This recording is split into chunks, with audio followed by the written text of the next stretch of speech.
Is your marriage on the rocks? Do you believe it is over? Or have you asked yourself, how do we fight fair? How can we make decisions together without conflict? How can we develop real intimacy?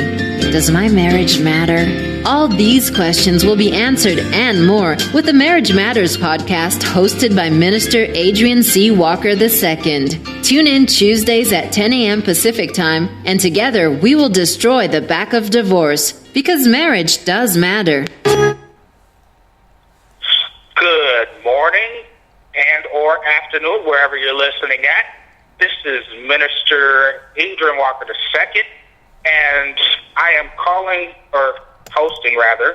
outside of California. It's real sunny out here. And today we're going to talk about silent marriage killers. So today on the Marriage Matters podcast, I'm going to outline some things that are really no secret, but are easily overlooked. Now, last week we talked about building a foundation within your marriage. Today, I want to discuss the silent marriage killers in our marriages. And as I'm going through these, I want every listener out there, all of you, to do a self-assessment with an open heart and see if your marriage can identify.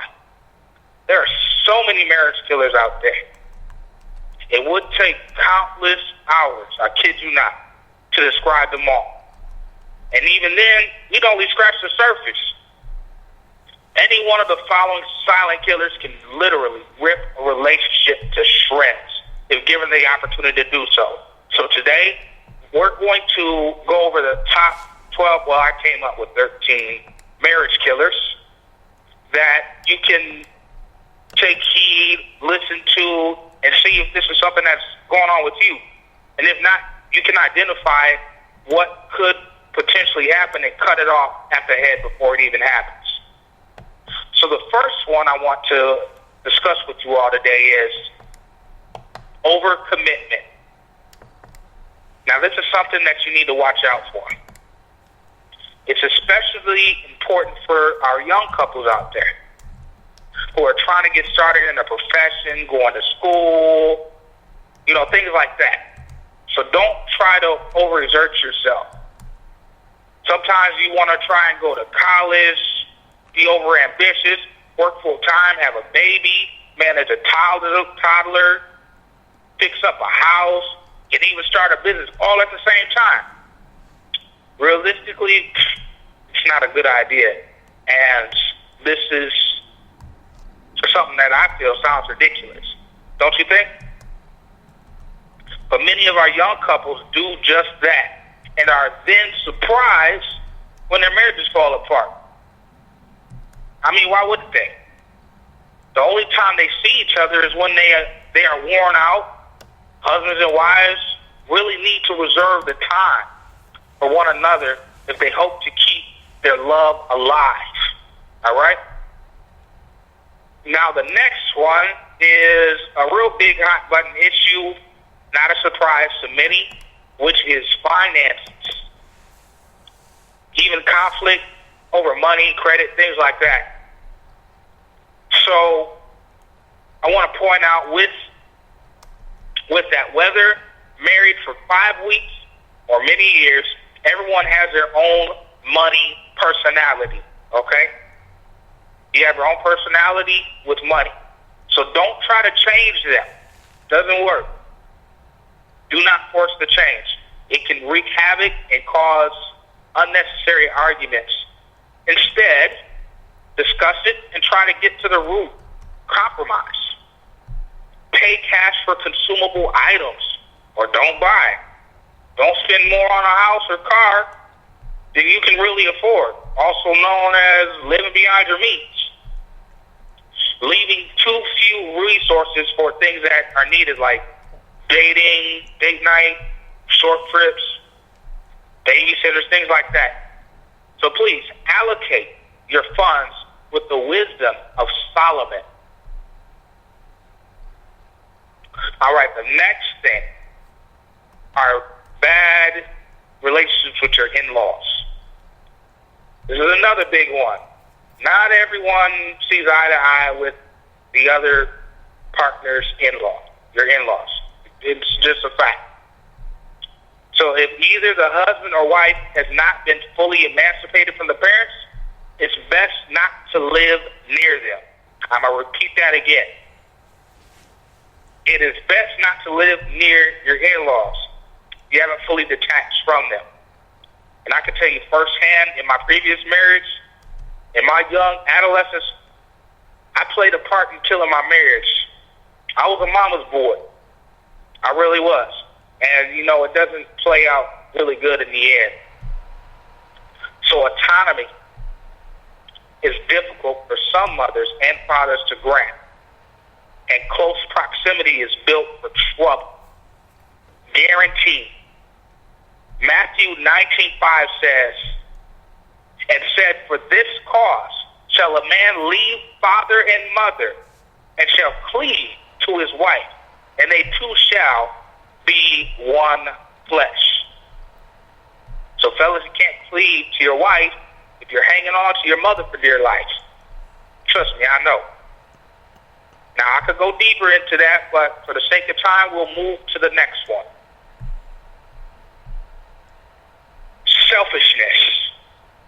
Now, sometimes we don't want to admit it, but truly, like I said before in the beginning, do a self-assessment with an open heart and mind.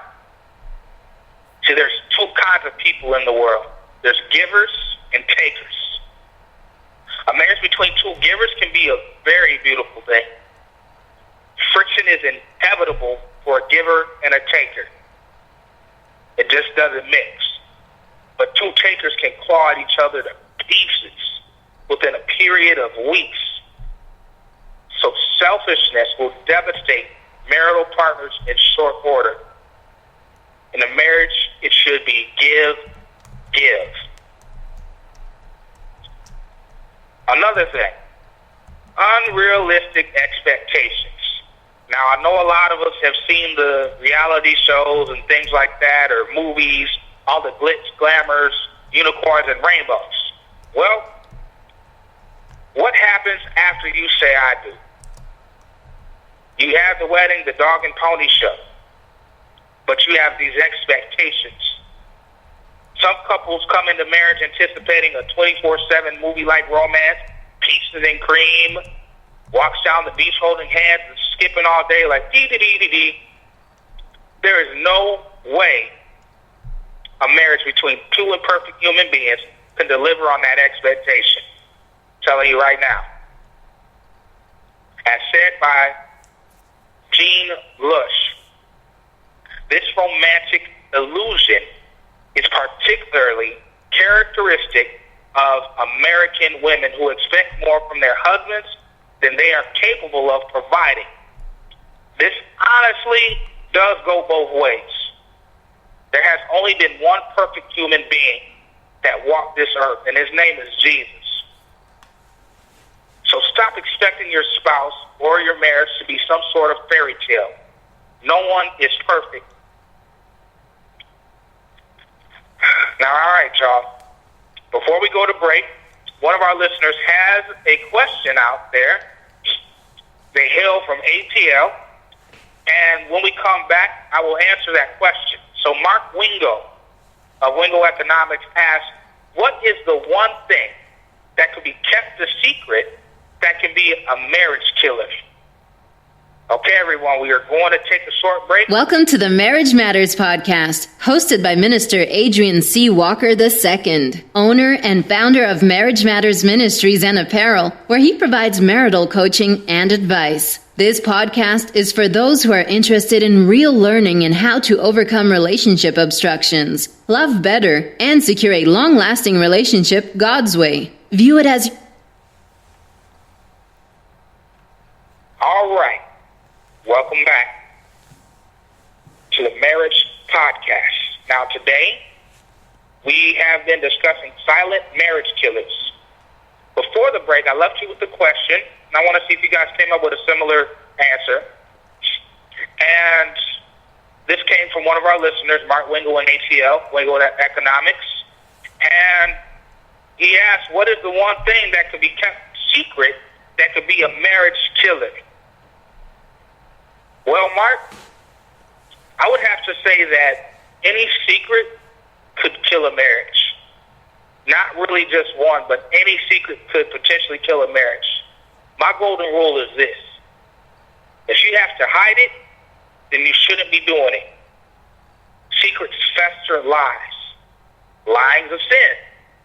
The wages of sin is death. Hence, the death of a marriage. Now, I know the scripture speaks about it, as a physical death, but think about that. That lie can bring death to your marriage. We would be here all day talking about secrets, but if I had to choose one, really, I'd have to say financial secrets. Again, this is Marriage Matters Podcast, hosted by myself, Adrian Walker. Now, the next marriage killer that I'd like to discuss with you all is invading space, smothering.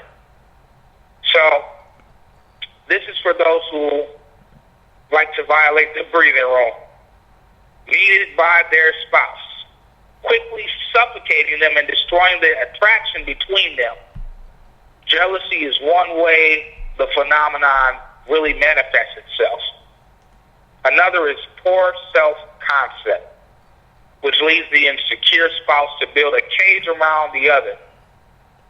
It often suffocates the relationship. Love must be free. I'm going to say that again. Love must be free. And it must be confident. All right? The next thing I'd like to talk about is sexual frustration. And we all know its partner in crime, the greener grass. Now, it's a deadly combination. The grass, is definitely not greener on the other side. Tend to your own grass, people. Don't try to go over to someone else's lawn. Tend to your own grass at home. Men, be patient with your wives. Learn each other's love language. Always remember that you only have eyes for each other. Guard your heart. Guard your mind. All right? The next thing is loss of job or even a failing business. Failure in work does bad things to men, especially. I know from experience. As a man, I take pride in being able to provide for my family. And it hurts when you feel like you cannot fulfill that need. Our agitation, men, over financial reverses sometimes. It precipitates anger within the family. But remember, who has truly provided for you in the first place? God, Jehovah Jireh, our provider. So have faith and trust He will provide as long as you do what you need to do. Because faith without works is dead. Next thing is success. It's almost more risky than succeeding wildly as it is to fail miserably in business. King Solomon wrote, "Give me neither poverty nor riches, but give me only my daily bread." So be mindful of that. Success can be just as bad as failing. Be humble. Another hot button issue: alcohol, substance abuse. These are notorious killers, not only in the physical, but in the spiritual. But of the people who indulge excessively, research indicates that 40% of all Americans and Canadians are close family members of an alcoholic. I have family members that have succumbed to this. Statistics show that I'm to be one of those. in my past, I was on the way to that. It does nothing good for you, your health, your spirituality, and most importantly, your marriage. So keep that in mind. That is one of the top silent marriage killers out there. Another one. Last one. It's very important. Pornography and also other addictions like gambling and things like that. It should be obvious to everyone that the human personality is flawed, has a tendency to get hooked on destructive behaviors, especially early in life. During an introductory stage, people think that they can tamper with various enticements, such as porn, gambling, hard drugs, things like that, without being hurt, right? Now, many do walk away unaffected. For some, however, they're not as fortunate, and there are a weakness and a vulnerability that are unknown until too late. Such people then become addicted to something that tears at the fabric of family. Now, some don't want to hear this, but I'm here to tell you now. Porn is adultery. I'm going to say that again. Porn is adultery. Flat out. Now, I know it's harsh. Might even be hurtful to some, but it's the truth. Porn's adultery. Matthew 5:28 says, "But I say to you that everyone who looks at a woman with lustful intent has already committed adultery with her in his heart." Now, no arguing with that one. That's in the Word. Jesus is pretty clear, and you know he already knew about the sin of pornography before it even came into existence.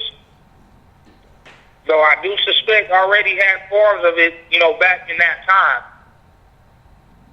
But I'm going to be real with you all. Some years ago, in my previous marriage, I was uneducated about this. The woman I was married to simply was not feeling me. And I knew that I was not going to cheat. That was just not going to happen.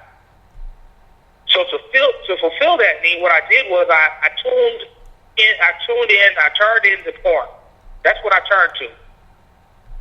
I could not figure out for the life of me why everything was just tearing apart. But what I did find out was that I was inviting spirits into my home, inviting spirits into myself. Those things that you're looking at, that lust, those spirits that may be attached to those individuals performing those sexual acts could transfer to you. I know firsthand it is not a good thing and could literally rip your marriage to shreds. So I had no idea also that it was adultery. But it was God's conviction that delivered me from that addiction. All right, the last question of the day comes from one of our listeners, Christina Marie, out of Minnesota at Smart Girl LLC. Now, she asked, how does a married couple keep their love life spicy after being together for so long? Well, thank you, Christina, for that question. And I would say, well, first, that's a really broad question, but a great question as well. In a nutshell, keep God first, date your wife, flirt with your husband, allow some time to miss each other, and be spontaneous. You do those things, you can keep the spice. Now, there's other things that can be done and everything like that, but again, for the sake of time, we can maybe cover that in another episode. So I'll pray on that, and that might be another episode we can talk about. But do those main things, and that should work out for you.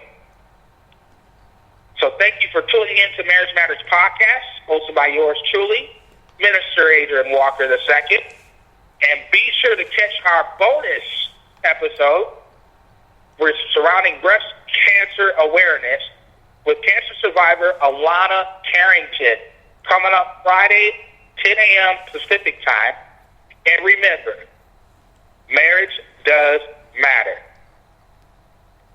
Welcome to the Marriage Matters podcast, hosted by Minister Adrian C. Walker II, owner and founder of Marriage Matters Ministries and Apparel, where he provides marital coaching and advice. This podcast is for those who are interested in real learning in how to overcome relationship obstructions, love better, and secure a long-lasting relationship God's way. View it as your daily study time. Listen to it on the way to work, at the gym, or while you are surfing the web. Minister Walker, together with his wife Shion Walker, under the leadership of Open Door Family Worship Center San Diego, focus on helping couples to break the back of divorce by being intentional about improving their marriage. Join the movement. Tune in Tuesdays at 10 a.m. Pacific time, and let's bring our world back to the true sanctity of marriage, because marriage does matter. Find us on Facebook or at www.marriagemattersministries.com.